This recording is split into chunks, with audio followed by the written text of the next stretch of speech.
Vamos abrir a palavra de Deus. Vamos para uma história do Antigo Testamento, segundo livro de Reis, capítulo 4, versículos 1 até o versículo 7. Nós estamos terminando uma semana, ontem propriamente, olhando para um tema. O tema que faz uma afirmação: as pessoas que dependem de Deus são produtivas, são frutíferas, são realizadoras. Entregam-se a Deus, colocam sua vida nas mãos de Deus, e Deus, através da vida dessas pessoas, trabalhando na vida dessas pessoas, faz com que elas tenham resultados na vida. Todos os lados, em toda direção. Hoje nós damos sequência a isso, derivando um pouquinho da causa geradora desses resultados, que é a fé. É por meio da fé que elas vão produzir os resultados. Elas dependem de Deus. E por dependerem em Deus, tem o primeiro tipo de fé, a fé salvadora. A fé que faz com que elas entreguem-se ao Senhor. Primeiro para perdão de pecados e depois para a condução das suas próprias vidas. Elas se entregam a Deus. Essa mesma fé, ela redunda num segundo momento em produtividade, em realizações. E é por isso que as pessoas que dependem de Deus são frutíferas, porque elas vivem da fé. Elas passam a viver por meio daquilo que elas creem e que deriva de Deus para elas por meio da palavra. Então é sobre isso que nós começamos hoje a pensar. Na produtividade que é resultante de uma pessoa que depende de Deus por causa da fé. E essa fé torna ela uma pessoa frutífera. Vamos olhar esse texto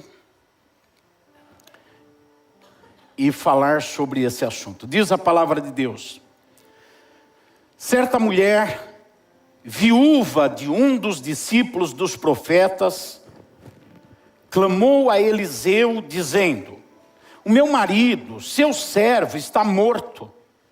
E o Senhor sabe que esse seu servo temia o Senhor Deus. Mas veio o credor para levar os meus 2 filhos como escravos. Eliseu perguntou à mulher: o que posso fazer por você? Diga-me o que é que você tem em casa. Ela respondeu: esta sua serva não tem nada em casa, a não ser um jarro de azeite. Então Eliseu disse: vá, peça emprestadas vasilhas a todos os seus vizinhos, vasilhas vazias, muitas vasilhas. Depois entre em casa, feche a porta atrás de você e dos seus filhos e derrame o azeite em todas aquelas vasilhas. Ponha à parte as que forem ficando cheias. A mulher foi embora dali e fechou a porta atrás de si e dos seus filhos. Estes lhe passavam as vasilhas e elas enchia. Quando todas estavam cheias, ela disse a um dos filhos: traga-me mais uma vasilha. Mas ele respondeu: não há mais vasilha nenhuma. E o azeite parou. Então ela foi e contou ao homem de Deus, e ele disse: vá, venda o azeite, pague a sua dívida, e você e os seus filhos vivam do que sobrar. Puxa, tinha bastante azeite, né? Puxa, eu acho que você está aqui esperando isso, né? Pagar suas dívidas e depois ter uma estabilidade para o resto da vida, né? Essa viúva alcançou isso. Vamos orar. Senhor, muito obrigado pelo momento especial que temos agora, de todos nós nos voltarmos para a Tua Palavra e esperar dela o que ela pode produzir. E ela pode gerar para nós vida abundante, nós sabemos disso. Para isso precisamos que a Tua Palavra seja revelada ao nosso coração. Que toda nuvem, que toda névoa, que toda barreira que venha se colocar em nossa mente ou coração para procurar o impedimento da ação da tua palavra seja removida pela tua própria mão, Senhor. E nós tenhamos o poder da palavra presente em nossa vida, em nosso meio. Eu lhe peço isso, Pai, em nome do Senhor Jesus. Amém. Graças a Deus. Diga amém. Amém. Glória a Jesus. Pode tomar o seu lugar, pode se assentar. Vamos ter um tempo para desfrutar da palavra do Senhor.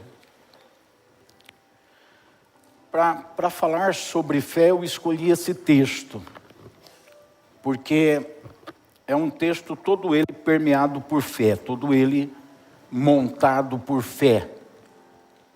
É um texto que a fé se manifesta na vida do profeta, que era um profeta em começo de carreira. Todo mundo que está no começo de alguma coisa tem certa insegurança. Qualquer projeto, qualquer profissão, qualquer curso, estar no começo significa uma certa instabilidade, insegurança para fazer as coisas. Eu me lembro muito, eu comecei, tem gente que olha para mim e acha que pastor experiente, barba branca e tal, mas eu era um garotão. Eu comecei com 21 anos pastorear. Então vocês podem imaginar os olhares de desconfiança, a forma como as pessoas viam aquele menino de 21 anos de idade, porte de atleta, jogador de futebol, bonitão, ruivo, vermelho. E eles olhavam aquele moço falando, faça isso, vá para lá, venha para cá, Deus, e pai. Imagina a desconfiança. Eu via a desconfiança e ouvia a desconfiança. Então Eliseu era um profeta em início de carreira, sucedendo o que é pior. Um grande profeta, eu digo sucedendo que é pior, porque você depois de alguém, o cara que substitui o jogador bom para jogar, não é fácil não. Elias era um baita de um profeta.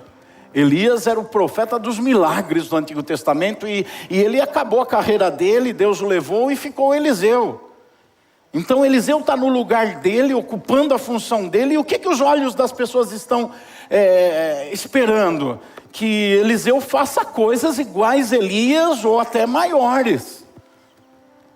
Então não era fácil, e Eliseu se posiciona cheio de fé. Ele está no começo, como eu disse, do seu ministério. Esse é o segundo ou terceiro milagre que ele vai fazer. Então ele tinha uma experiência ou duas, e o povo tinha uma ou duas experiências na vida dele, nem todo mundo sabia disso. Então ele está cheio de fé ao receber essa mulher viúva que vem falar com ele. Essa mulher também é uma mulher cheia de fé. Ela tinha uma fé muito viva, porque ela passa a agir e fazer o que lhe é dito para fazer, mediante a palavra desse profeta novo, em início de carreira, ainda que não pode ser chamado de um profeta experiente, que não tinha uma carreira consolidada naquilo que fazia, e ela se dispõe a atender. Mas, mais do que isso, vocês percebem que o texto começa mostrando que ela era uma viúva nova. Ela era uma viúva nova e tinha 2 filhos, adolescentes provavelmente, que estavam para ser escravizados, e ela era viúva de um seminarista, ela era viúva de um jovem que estava seguindo uma carreira ministerial no começo. Ele era um dos alunos dos profetas, ele estava aprendendo com os profetas, estava começando a estudar as coisas de Deus, e como todo jovem, ele era endividado. Os casais jovens aqui que são endividados, digam glória a Deus com entusiasmo.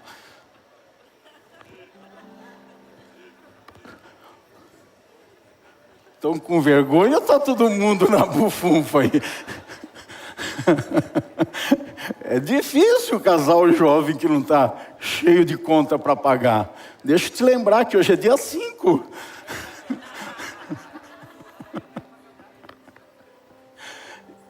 Então ele era um jovem, aprendiz de profeta, com 2 filhos pequenos. 2 filhos pequenos, casado e jovem, sinônimo de dívida. E ele tem muitas dívidas e morre. E ela não é uma mulher que questiona os desígnios de Deus. Por isso que eu digo que essa história está cheia de fé, e ela era uma mulher de fé. Porque ela não está amargurada no canto, dizendo não valeu a pena servir a Deus. A gente está, como é que pode? A gente está servindo a Deus e com dívida. Meu marido morre e eu estou aqui numa situação que agora, segundo o costume da época, a dívida era pagada com trabalho escravo. Os filhos eram levados como escravo para pagar a dívida. E é isso que está prestes a acontecer.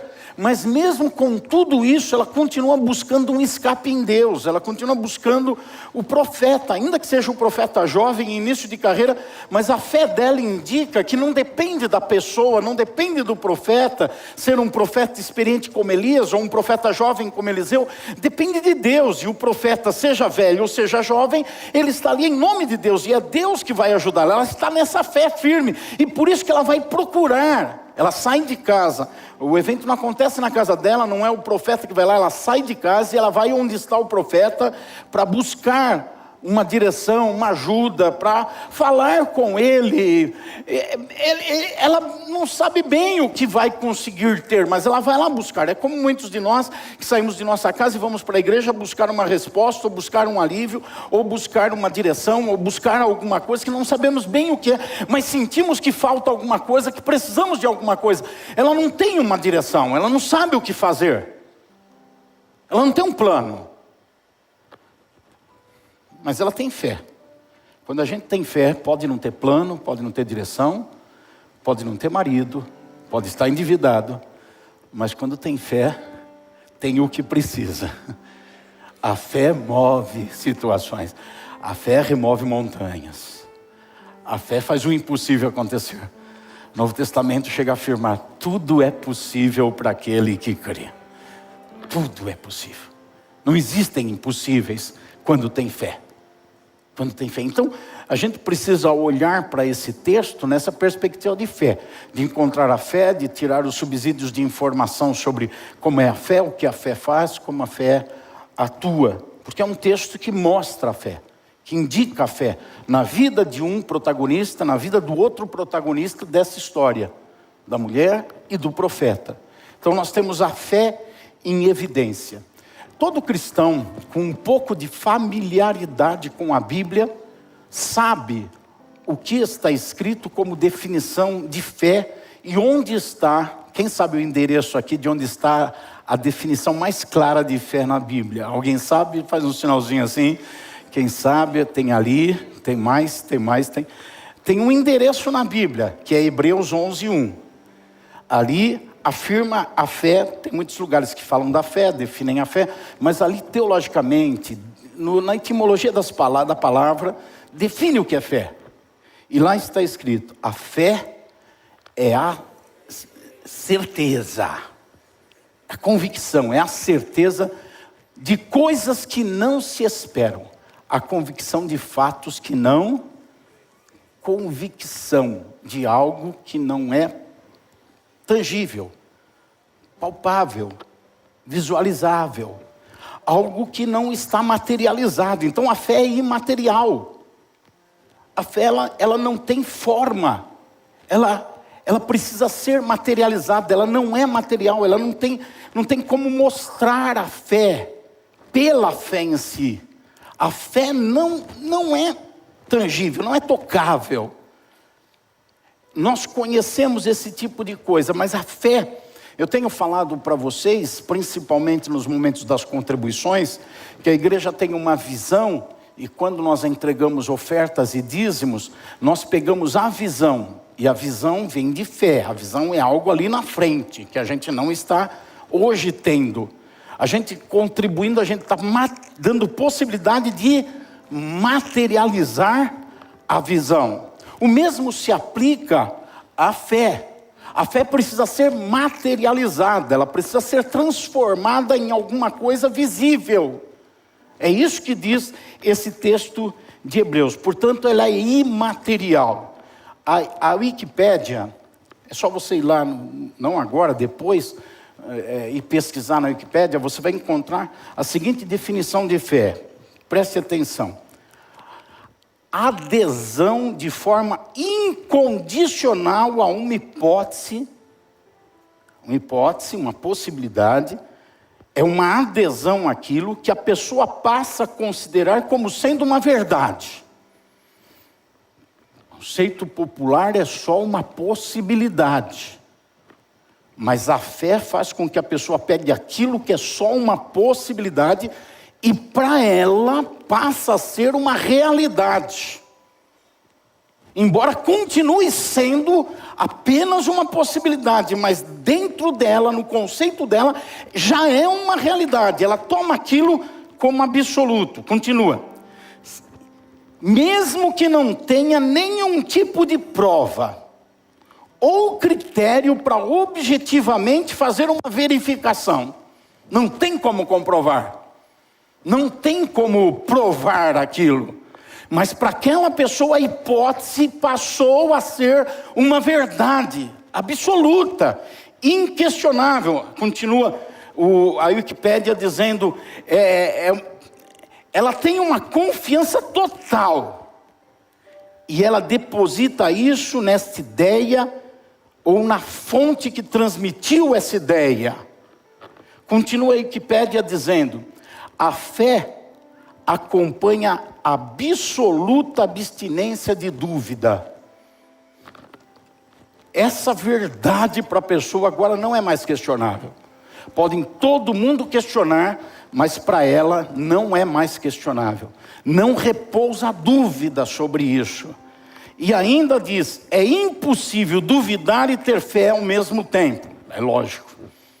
É lógico, são coisas contrapostas. Fé e dúvida. Não dá para ter as duas coisas. E termina dizendo, consiste em nutrir um sentimento de afeição e até mesmo amor por essa verdade. Então alguma coisa imaterial passa para aquela pessoa ser algo concreto, absoluto. Ela tem uma convicção tão grande, ela não aceita questionamento daquilo, e ela passa a se afeiçoar, até amar aquilo, de tão real que se transforma para a vida dela. É por isso, irmãos, que quando a gente canta aqui, como é que é? O fogo não vai me queimar? Cadê a Thalita? Como é que é? Como é que é, Dudu? O fogo não me queima, eu não vou afundar, pois estás comigo. Por que você deu o microfone para ele? Eu não estou indo bem? Não, você fez certinho. É por isso que quando a gente, é lógico, vocês estão entendendo que é uma linguagem simbólica, o fogo não me queima, o fogo da aflição, da tribulação, da dificuldade, da luta, da dívida, o fogo não me queima. É por isso que um pregador, ou um ministro de louvor, chega aqui e canta, o fogo não me queima, e tem gente que fala, o fogo não me queima. Outros falam assim, será que não queima? E tem gente que fala, não, eu vou passar por isso, vou vencer, isso não vai me abater, eu não vou afogar, eu não vou... É a fé. Percebam, a mesma verdade. Como é que você começou? Salmo 121? Como é que diz?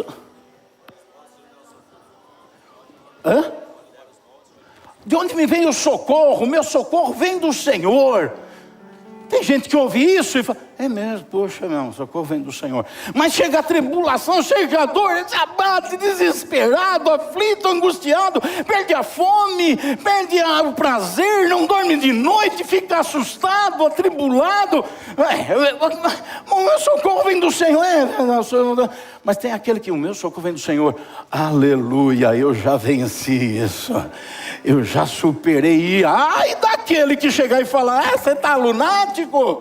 Como é que você acredita? Não aconteceu nada e você está... Não, é a fé. Essa é a diferença entre o que tem e o que não tem. A fé. Ainda o dicionário Priberan, ele diz o seguinte sobre fé. É a adesão absoluta de espírito àquilo que se considera verdadeiro. O que é espírito, irmão? Faz assim comigo, ó. Não faz no zóio do teu irmão, que você pode passar para ele gripe. Faz pro alto. Faz para gravar, vai gente, vai, eu não ouvi. Vamos lá. Espírito é sopro de vida. É aquilo que faz movimentar. Você sopra uma folha, você sopra um papel.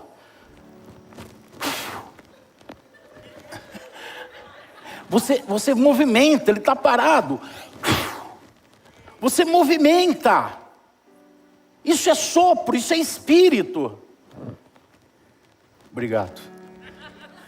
Isso é espírito. Igreja é isso, pastor faz sujeira, o diácono limpa.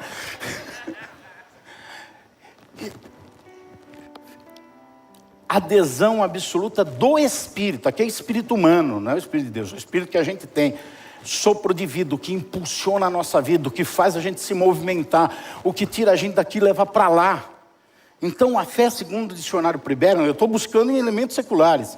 O dicionário Priberan diz que a fé é essa adesão, essa entrega total do Espírito, do sopro de vida para aquilo que se considerou uma verdade, para aquilo que abraçou pela fé. Isso é fé. Estou procurando conceituar a fé para depois entrar no texto. A fé, então, é imaterial. Precisa se aderir a ela. Precisa desejar crer. Eu costumo pensar, eu não vou afirmar que isso é teológico, isso é uma ideia minha. Eu acredito que todo mundo tem uma fé nata. Uma fé interior nata, natural. Todo mundo tem fé. Por que o camarada joga na loteria esportiva? Ele tem uma fé de que aquilo vai produzir um resultado para ele. É uma fé natural. Todo mundo tem fé, até o ateu tem fé. O ateu, ele crê que não deve crer. É fé. Ele toma aquilo como uma verdade absoluta, ele adere a isso. O espírito de vida dele vai nessa direção. Ele crê que não deve crer, então ele tem fé. Fé é algo natural. Aí as pessoas têm que canalizar a fé, direcionar essa fé natural. Eu já tomei uma decisão na minha vida há 40 e tantos anos. Eu direcionei a minha fé natural para a palavra de Deus e ela passou a ser uma fé sobrenatural. Quer ter fé no espiritismo, na reencarnação, quer ter fé no budismo, quer ter fé nas seitas, quer ter fé... Cada um decide para onde direciona a fé. Eu sei de uma coisa, eu estou bem direcionando a fé aqui, e eu estou melhor que todo mundo, sabe por quê? Porque se tiver reencarnação, eu reencarno, está legalzinho, mas quem direcionou a fé para a reencarnação, e não colocou a fé em Jesus e na ressurreição, quando morrer, fala para o seu irmão, vai para o beleléu, irmão. É que eu não estou hoje bravo para dizer vai para o inferno. E vai passar a eternidade lá. Então cada um decide para onde direciona a fé. Nós estamos vindo de um tempo de pandemia, ainda tem, mas bem pouco. Virou uma doença, como outras. O coronavírus é uma doença, como outras que matam também. E nós estamos vendo um tempo que as pessoas direcionaram a fé para onde? Para a ciência. Não, a ciência resolve tudo, a ciência resolve tudo. Faz o que a ciência diz e dá tudo certo. Elas resolveram direcionar a fé para isso. Tem pessoas no dia a dia que direcionam a fé para o dinheiro. É o dinheiro que vai resolver. Matam a família, destroem a saúde para ter dinheiro. Acabam com tudo. Outros colocam a fé na diversão. Eu preciso curtir a vida. Aí vive de qualquer jeito, de maneira irresponsável. Direcionaram a fé, uma felicidade em relação à curtição de vida. Então a fé precisa ser direcionada. E quando ela é direcionada, ela é materializada. E a palavra de Deus indica que há dois fatores que materializam a fé, tornando a fé produtiva. A gente vê nessa passagem bíblica esses dois fatores funcionando. Primeiro, deixo conceituar para vocês, depois a gente olha na passagem. Esses dois fatores são palavras e obras.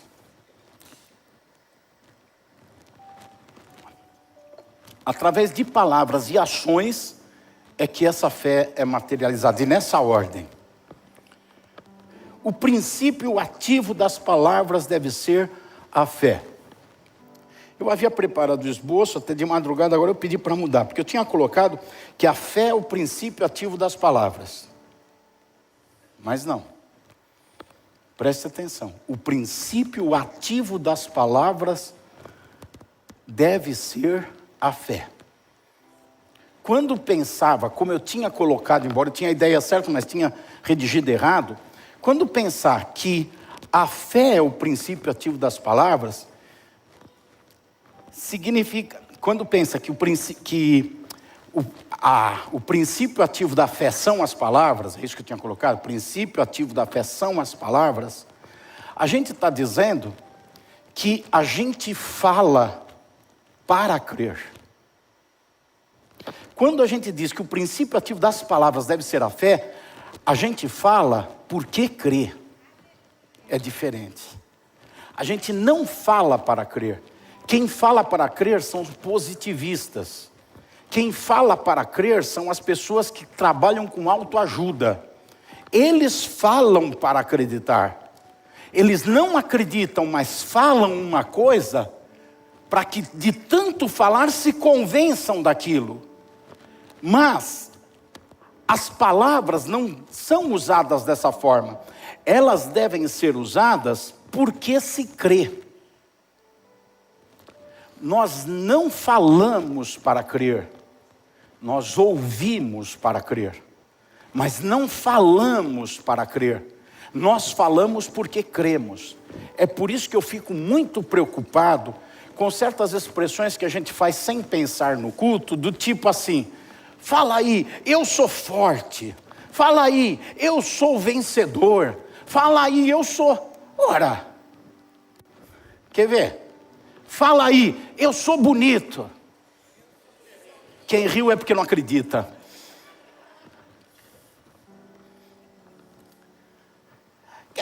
Qualquer coisa que se diga, fala aí, quem está disposto a falar, fala. Não quer dizer que acredite naquilo. Então é perigoso, porque às vezes a gente é treinado a dizer, eu posso todas as coisas naquele que me fortalece. E uma minhoca que aparece no nosso caminho nos mata de pavor. E a gente está falando. Olha o que o apóstolo Paulo diz em 2 Coríntios capítulo 4, versículo 13. Tendo, porém, o mesmo espírito de fé. Lembra do sopro? Espírito de fé, sopro de fé. Como está escrito, eu criei, por isso... Então o que vem primeiro? Crer, fé. Eu criei, por isso falei. Também nós cremos e por isso também falamos. Então, o princípio ativo que deve movimentar as palavras é a fé. Diga comigo, a fé movimenta palavras. É assim que deve acontecer. E não são palavras que movimentam a fé. É a fé que movimenta a palavra. Não é porque eu falo que eu vou ter fé, mas é porque eu tenho fé que eu falo. Cuidado, irmão. Não seja do tipo de pessoa que fala para acreditar. Você vai apenas estar fazendo um trabalho mental e não um trabalho espiritual na tua vida. É melhor não falar do que falar sem acreditar. Precisa crer para poder falar. É o que diz o texto. Eu criei, por isso eu falei. Eu falo porque eu creio, eu não falo porque é conveniente, eu não falo porque culturalmente está estabelecido falar. Não, eu falo porque eu creio. Então, por acreditar, eu falo. É assim, as palavras vão materializando a fé. Ou seja, a fé que está na pessoa, quando ela começa a falar porque ela crê, então isso começa a dar forma para a fé. Aquilo que é imaterial, invisível, intangível, começa a ter algum aspecto, algum contorno. As palavras precisam nascer da fé, então nós temos que tomar cuidado. Primeiro com o tipo de fé que a gente está adquirindo. A fé na palavra ou outro tipo de fé. É muito perigoso, a gente erra muito e tropeça muito em palavras, gente. Vocês já ouviram falar assim, aquela poderosa oração? Onde é que está na Bíblia que a oração é poderosa? Onde? Oração não é poderosa. Quem é poderoso é o Deus que responde orações. A oração poderosa passa a ser o quê? Uma ação humana poderosa. O que nós precisamos é da manifestação do poder de Deus. Quem concorda comigo, levanta a sua mão.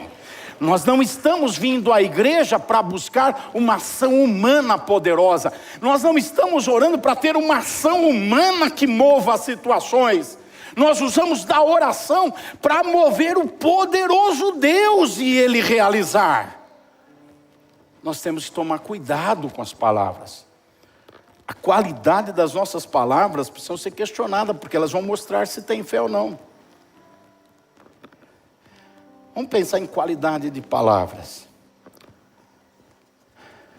Eu vou falar, vamos fazer um teste aqui? Vamos falar no tocante à contribuição. No tocante a duas palavras. Eu vou perguntar, vocês digam qual deve ser a palavra certa nos nossos lábios. Vida ou morte? Vocês não estavam preparados, vamos lá, outra. Bênção ou maldição? Mais uma. Palavras positivas ou negativas? Outra. Pessimismo ou otimismo? Percebem? Mas como é que a gente está falando? Como é que a gente está olhando os quadros e as situações da vida? Crie, por isso falei. Eu creio e então eu falo. Você crê em bênção ou crê na maldição? Você crê na morte ou você crê na vida? Você crê de uma forma otimista ou você crê de uma forma pessimista? Você crê de uma maneira negativa ou de uma maneira positiva? Como é que você crê? Eu creio e por isso eu falo. Conforme nós falamos, nós vamos materializando a fé. A outra coisa que agora demonstra essa fé que começa a ser materializada são as ações, as obras. A fé passa a ser demonstrada. Tiago, capítulo 2, versículo 18, depois desse versículo a gente vai para o texto inicial. Eu estou conceituando a fé para a gente entender a fé que acontece na história dessa viúva e desse profeta em início de carreira. A demonstração da fé são as obras, são as ações. Mas alguém dirá, diz Tiago, você tem fé e eu tenho obras. Mostra-me essa sua fé sem as obras e eu, com as obras, lhe mostrarei a minha fé. Então nós, além de cuidarmos das palavras, serem palavras que nasçam pelo que se crê, e não pelo que se é conveniente, não pelo que nós entendemos que devemos falar, mas pelo que se crê. Além disso, nós precisamos ter qualidade nas ações. Quanto à missão, vamos novamente? Quanto à missão que temos como igreja, temos que ir ou ficar? Certeza? Temos que ir. Quanto aos dons espirituais, nós temos que usá-los e servir ou nos acomodar? Servir. Quanto à comunhão, nós temos que abraçar ou nos afastar? Quanto à contribuição, nós devemos dar ou devemos reter? Percebe? Aí como é que eu vou materializar a fé se eu sei que devo abraçar, mas eu sou tímido, então eu prefiro me separar, me isolar? Como é que eu vou materializar a fé se eu sei que eu tenho que dar, mas não está dando para dar, então eu vou reter? Como é que eu vou materializar a fé se eu sei que os dons que o Espírito Santo me dá é para servir a igreja, mas como dá trabalho, ou como eu não posso, ou eu não tenho tempo, então eu vou me acomodar e guardar para mim os dons? Como é que eu vou materializar a fé se eu não vou pregar o Evangelho, mas eu fico esperando as pessoas quererem o Evangelho, e eu não saio para anunciar, e eu não falo para as pessoas do Evangelho de Cristo? Como é que eu vou materializar a fé? Eu não materializo a fé. É uma fé sem obras, sem as ações. Síntese. A fé é algo imaterial. A produtividade das pessoas que dependem de Deus está associada a ter fé. É por meio da fé que vão ter resultados na vida. A fé é imaterial, mas ela pode e precisa ser materializada com qualidade de palavras e com qualidade de ações. E é isso que a gente encontra nesse texto. Vamos voltar ao texto aqui e vamos ver o que está acontecendo nesse texto. Vou partir de um princípio muito ativo aqui nessa história bíblica que eu li no começo para vocês. O que é muito ativo aqui? É uma coisa do nosso cotidiano. Nós fazemos as coisas a partir de algo que nós temos nas mãos, de uma matéria-prima. Aqui tem esse púlpito, esse lugar onde eu apoio as coisas, e isso foi feito, mas foi feito com uma matéria-prima que foi trabalhada por quem sabia fazer. Nós temos essas poltronas que vocês estão sentados, que da mesma forma houve uma matéria primeira que alguém manuseou, transformou e trabalhou nela. Alguma coisa foi oferecida para poder existir o que existe. O óculos, pastor Carlos, que você está usando, teve um produto, uma matéria-prima trabalhada. Foi oferecido para o artesão a matéria-prima e ele trabalhou. E é isso que nós encontramos aqui. É assim que nós fazemos, é assim que Deus faz. Deus faz a partir de uma matéria-prima. O termo, a palavra fazer, no hebraico, na linguagem do Antigo Testamento, ela está associada, tem algumas definições, mas ela está associada a um termo iatizar. Iatizar significa pegar uma matéria-prima e fazer. Iatizar é isso, pegar algo e fazer, algo existente fazer. Uma outra palavra hebraica é bará. Bará é fazer do nada. Isso só Deus é que faz, do nada. Ele pega o nada, como na criação, quando não tinha nada, a terra era sem forma e vazia, e ele usou palavra, mas do nada, ele criou. Mas o modo operante de Deus na nossa vida é iatizar. Diga comigo, iatizar. Aí você já pode chegar em casa e falar, aprendi hebraico hoje. Eu estou, saí da igreja falando hebraico, iatizar. Iatizar. Então, o modo operante de Deus é o iatizar. Alguma coisa é dada para ele e ele transforma aquilo. Ele produz alguma coisa daquilo. É o que acontece aqui. A mulher, essa viúva, ela chega no profeta, ela conta a história dela, versículo 1. Meu marido está morto, veio o credor para levar os meus 2 filhos como escravos. Versículo 2, o profeta pergunta para ela, o que você tem para oferecer? O que você tem para dar? Qual é a matéria-prima que você vai colocar nas minhas mãos para ser trabalhado? Em outras palavras é o que está aí. Eliseu pergunta à mulher, o que posso fazer com você? Aquele tipo de pergunta que já desencadeia uma ideia. Não é uma pergunta buscando uma resposta. Ele não pergunta e para e fica olhando para ela dizer, não, eu quero isso ou eu quero aquilo. Nem ela sabia. Ele não tinha dinheiro, o que ela precisava era de dinheiro. Então não adiantava ele dizer, o que você quer que eu faça? Ficar esperando ela falar alguma coisa. Ela não tinha, ela não sabia, ela queria algo sobrenatural, ela não sabia como. Ele pergunta, o que você quer, o que eu posso fazer por você? Aí ele já emenda, qual é a matéria-prima que você tem? O que é que você tem em casa? Aos olhos dela, o que ela tinha era pouco. Era pouco, irmão, Deus não precisa de muito.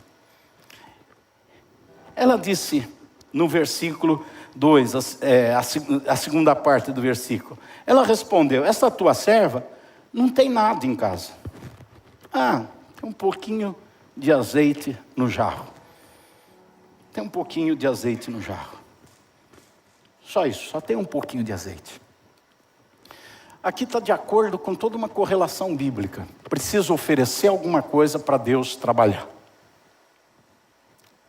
Na multiplicação dos pães, foram oferecidos 5 pães e 2 peixes, que não é nada. para alimentar 5.000 homens, mais mulheres e crianças.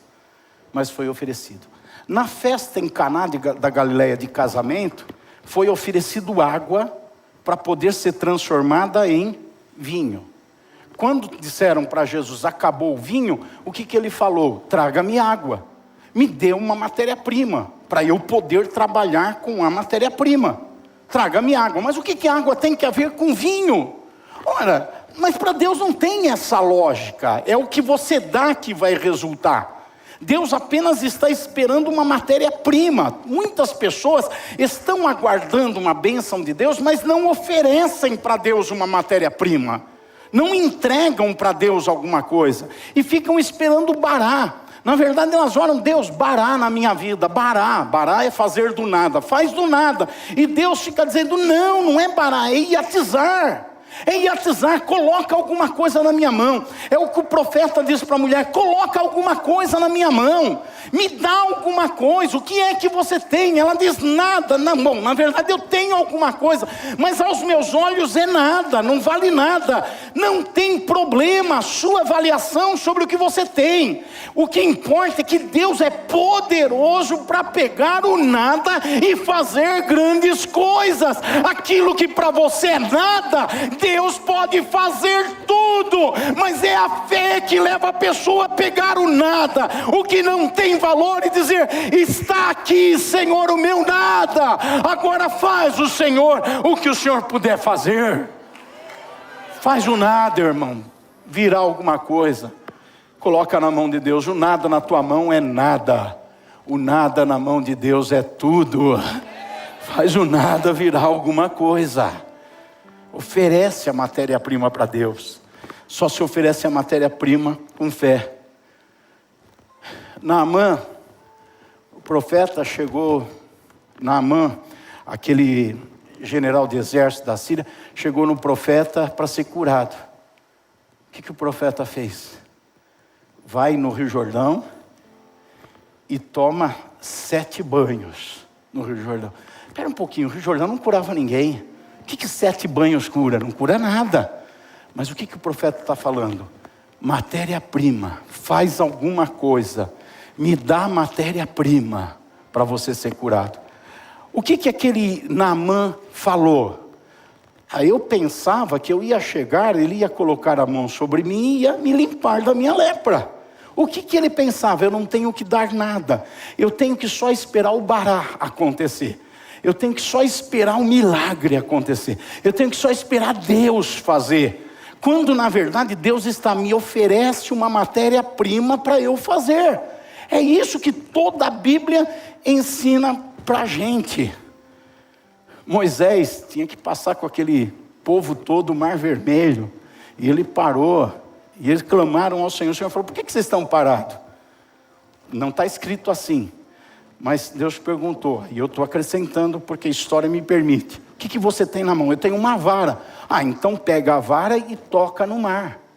E quando você tocar, as águas vão se abrir e caminha. Então Deus está sempre dizendo, o que você vai me dar? O que você vai me oferecer? Para que Ele faça alguma coisa. O que aquela mulher ofereceu? 3 coisas. Primeiro, ela ofereceu o que para ela era nada, o azeite. Era pouco o material que ela tinha. Ela mesmo diz, tenho só um pouco de azeite numa jarra. O azeite era o último a acabar na família mais pobre que pudesse existir.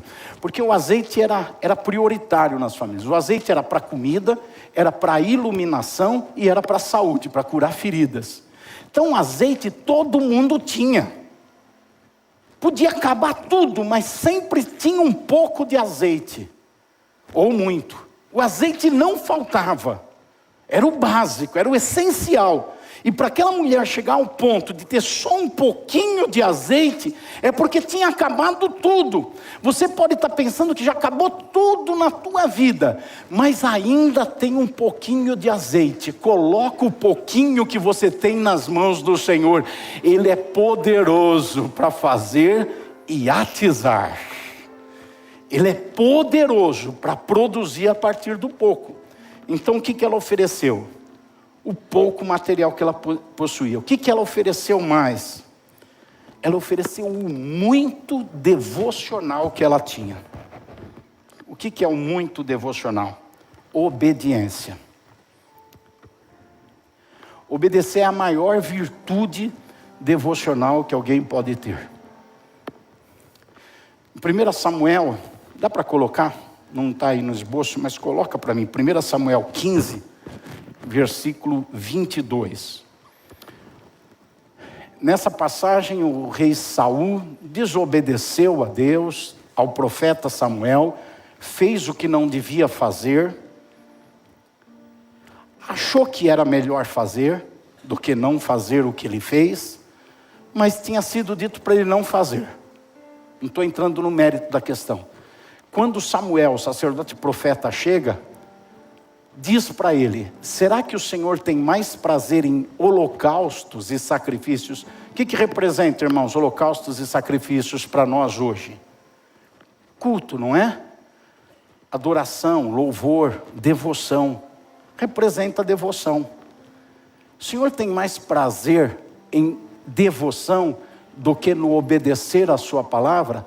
Eis que o obedecer é melhor do que atos devocionais. Jejuar, orar, ir à igreja, cultuar, morre, fica esquelético de jejuar. Mas na hora de obedecer, não obedece. Ora o tempo inteiro, mas na hora de obedecer, não obedece.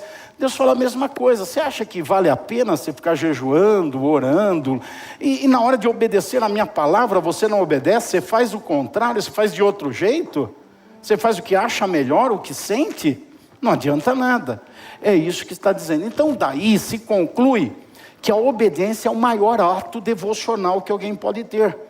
E aquela mulher obedece. O que acontece na sequência aqui? Essa serva não tem nada. Versículo 2. No versículo 3. Olha com detalhes aqui o que o profeta fala para ela.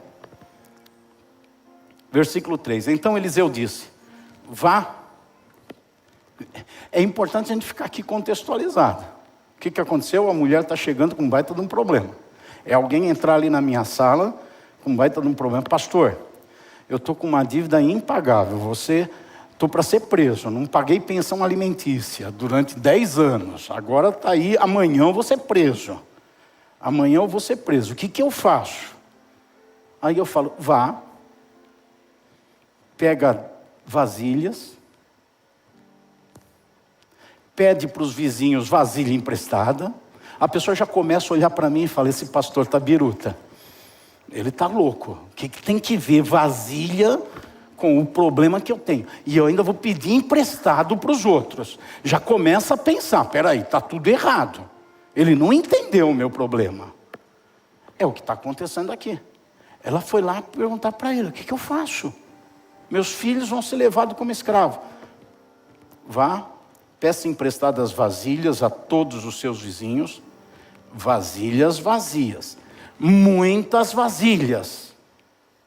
Depois entra em casa, fecha a porta e pega um pouquinho de azeite e começa a derramar em todas aquelas vasilhas. Põe um pouquinho, gente. Um pouquinho de azeite numa jarra. Uma jarra, pega vasilhas. Todas. Vai na vizinhança inteira. Pega um monte de vasilha.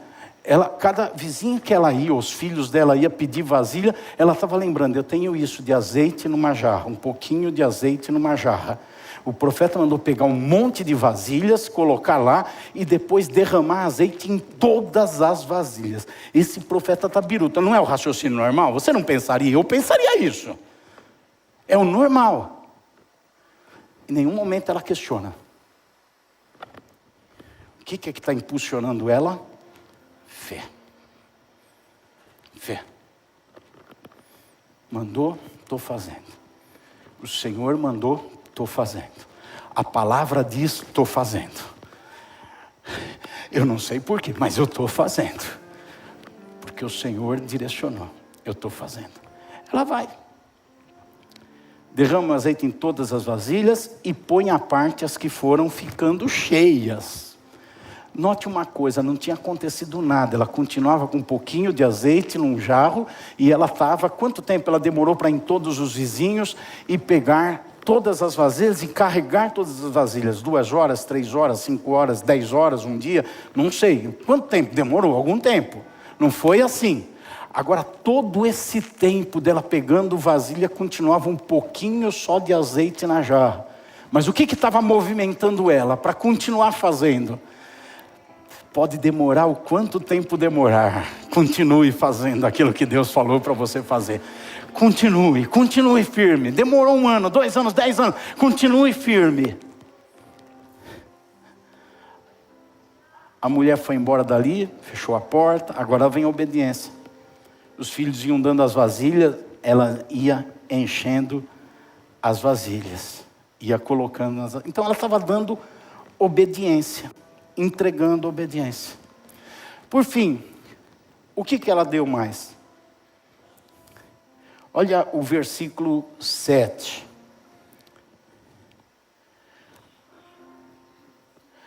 Ela vai ao homem de Deus e conta o que aconteceu. O que aconteceu?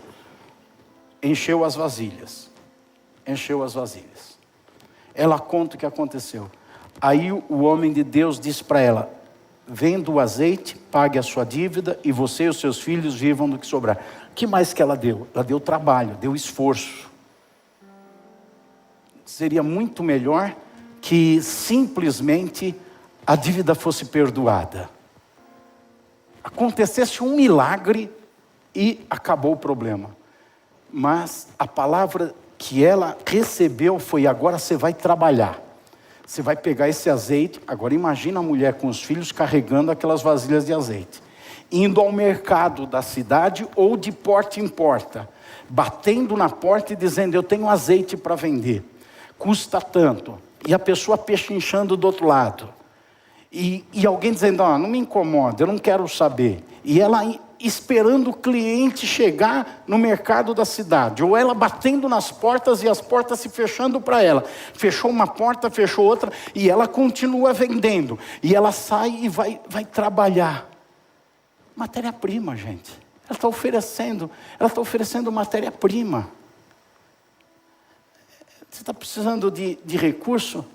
Fala para o seu irmão: vai trabalhar, irmão.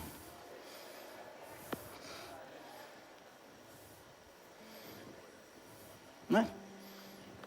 Vai trabalhar. Vou dar o testemunho. Eu fui lá na empresa do Osni essa semana, né? Eu ia lá um tempo atrás, o Dudu estava carregando caixa.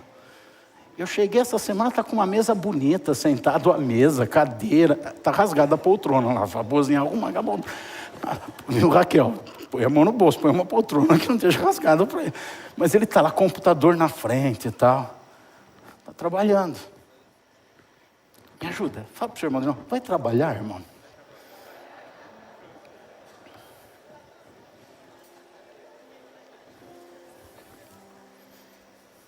Eu não achei o que eu queria.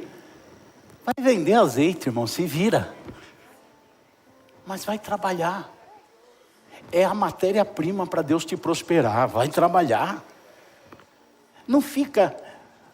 Vou lembrar de novo, hoje é dia 5. Não fica olhando no olerite, irmão. Olha a palavra que manda você ir trabalhar. Quem vai te prosperar não é o teu patrão, não é a empresa e nem é o teu esforço. É Deus que está vendo você dar matéria-prima para Ele. Trabalhando com toda a diligência, com todo cuidado, com todo o zelo. Mesmo as coisas não dando certo, mesmo ganhando pouco. Vai trabalhar, irmão. Vai e trabalha. Ela vai e oferece. Eu termino no versículo 6. Eu pulei, fui para o 7, agora eu volto no 6. Quando todas estavam cheias, ela disse para um dos filhos: traga-me mais uma vasilha. Mas o filho respondeu: não tem mais vasilha nenhuma. E eu termino com essa última frase: e o azeite parou. Agora a matéria-prima aqui para acontecer o milagre é a vasilha. Foi o que foi pedido: traz vasilha. enche a vasilha. Quando terminou a matéria-prima, terminou o milagre. Terminou o azeite.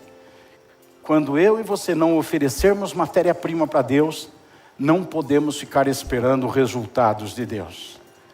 A nossa fé precisa ser materializada. Ela vai ser materializada com as palavras oriundas da fé. Ela vai ser materializada com as ações que vão demonstrar essa fé. As ações significam entregar matéria-prima para Deus. Eu quero te convidar a ficar em pé. Quando não tivermos mais ações movidas por fé, os resultados também vão deixar de existir. Continue agindo. Não pare de agir. Pode demorar um pouquinho mais, mas continue agindo. Que o Senhor nos ajude. Vamos aplaudir a Deus pela sua palavra.